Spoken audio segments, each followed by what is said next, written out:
What is about to happen in Islamabad could change the entire direction of global power, and most people around the world have absolutely no idea it is even taking place. Two nations that have been locked in decades of hostility, sanctions, and proxy conflict are sitting down in the same room. And the city where it is happening, Islamabad, is not a coincidence. Every detail of this moment is deliberate. Every word spoken behind those closed doors carries consequences that will ripple across the Middle East, South Asia, Europe, and beyond. If you think this does not affect you, stay right here, because by the end of this video, you will understand exactly why it does. Welcome to Foxy Global News, the channel that goes deeper than the headlines, cuts through the political noise, and gives you the full picture on the stories that actually shape the world you live in. If you are new to this channel, hit that subscribe button right now and turn on your bell notification, because the kind of geopolitical analysis we deliver here is exactly what you need when the world is moving this fast and the stakes are this high. We cover the stories that matter, we explain them clearly, and we never waste your time. Today, we are breaking down everything you need to know about the US-Iran talks happening in Islamabad, why they are happening now, why Islamabad was chosen, what each side wants, what could go wrong, and what a successful or failed outcome means for the rest of the world, including your country, your economy, and your daily life. Let's get into it. To understand why these talks matter so much right now, you have to understand the history sitting in the room with every diplomat who walks through that door. The United States and Iran have not had formal diplomatic relations since 1980, more than 4 decades of hostility, mistrust, and confrontation that has shaped the entire Middle East and influenced global politics in ways most people do not fully appreciate. From the Iran hostage crisis to the nuclear deal negotiations to the assassination of Qasem Soleimani to the sanctions that have strangled the Iranian economy for years, the relationship between Washington and Tehran is one of the most complicated, most dangerous, and most consequential bilateral relationships on the planet. Every time these two countries have come close to any kind of understanding, something has derailed it. Hardliners on both sides have sabotaged progress. Regional powers with their own interests have thrown fuel on the fire. Domestic politics in both countries have made compromise feel like surrender. And the result has been a world that has lived for decades on the edge of a confrontation that nobody can fully afford, but nobody has been able to fully prevent. So when talks happen, real talks, direct or near-direct engagement between American and Iranian officials, the world pays attention. And right now, the world should be paying very close attention. The location of these talks is not a small detail. Islamabad was chosen deliberately, and understanding why tells you a great deal about the diplomatic architecture being built around this moment. Pakistan occupies a unique position in global geopolitics. It has relationships with both the United States and Iran that no other country can quite replicate. Pakistan shares a long border with Iran. It has deep cultural, religious, and historical ties with the Iranian people. At the same time, Pakistan has been a long-time, if complicated, partner of the United States on security, counterterrorism, and regional stability. It also sits at the crossroads of Chinese influence, Indian rivalry, and Afghan instability all at once.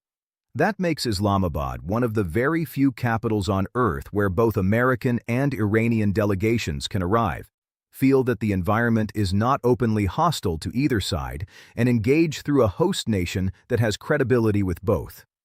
Pakistan's role here is not just logistical, it is symbolic and substantive.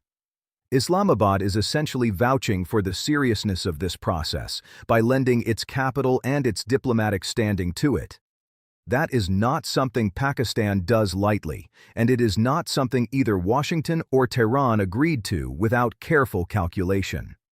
Now, let's talk about what each side is actually walking into these talks hoping to achieve, because the gap between American and Iranian objectives is enormous, and understanding that gap is essential to understanding how fragile this moment really is. From the American perspective, the core concern entering these talks is Iran's nuclear program. Washington's position has been consistent for years. Iran cannot be permitted to develop a nuclear weapon. The fear is not just about Iran itself, but about the cascade effect a nuclear Iran would trigger across the region. If Iran goes nuclear, the argument goes, Saudi Arabia pursues its own program, Turkey reconsiders its position, and the entire non-proliferation architecture that has kept nuclear weapons from spreading for decades begins to collapse. That is the nightmare scenario American officials are trying to prevent, and it is the lens through which every American diplomatic move toward Iran must be understood.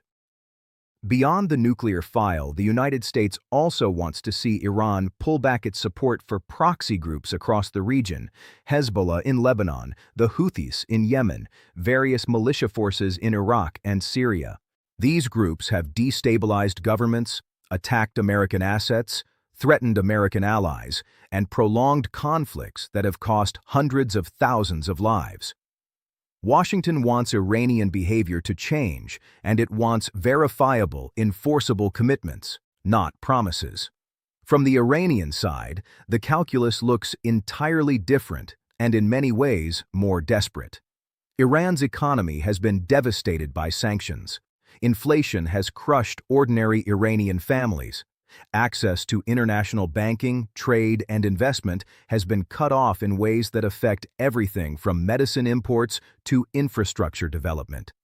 The Iranian government needs sanctions relief, not eventually, not partially, but substantially and quickly.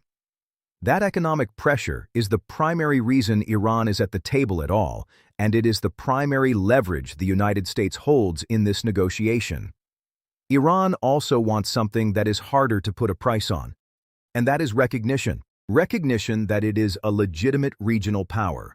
Recognition that its security concerns are real.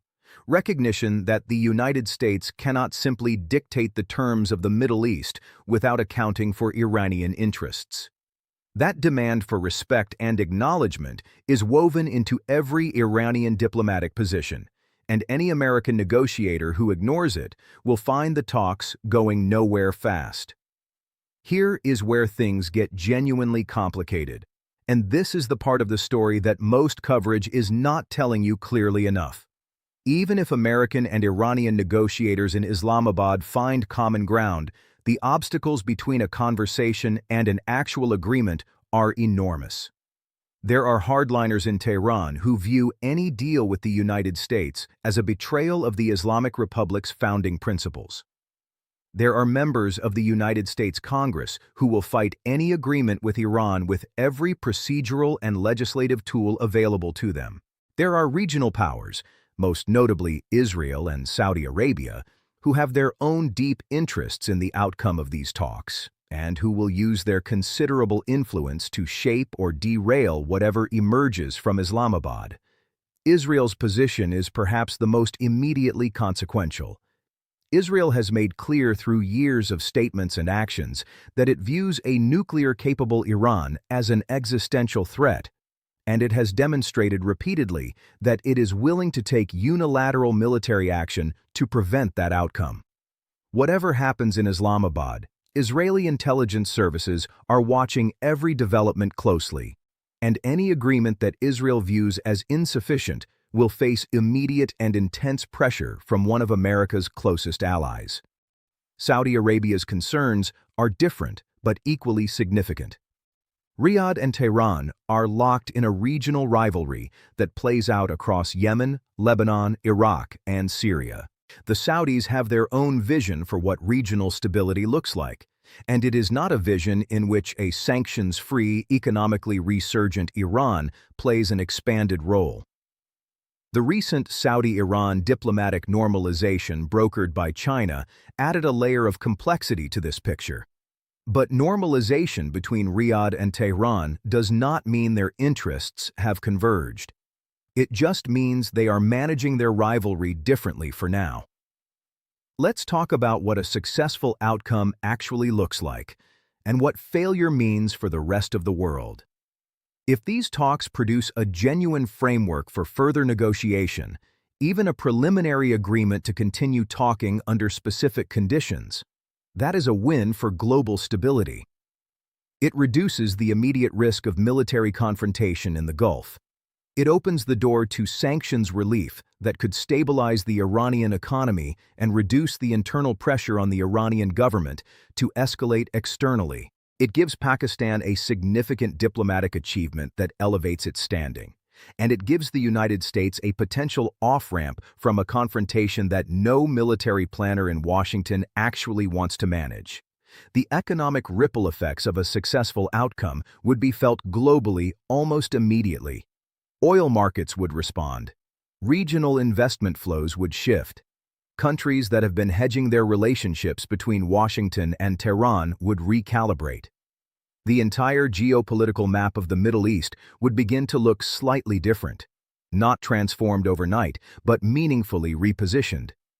If these talks fail, if they collapse publicly, if one side walks away, if a miscalculation or a provocation derails the process, the consequences run in the opposite direction with equal force.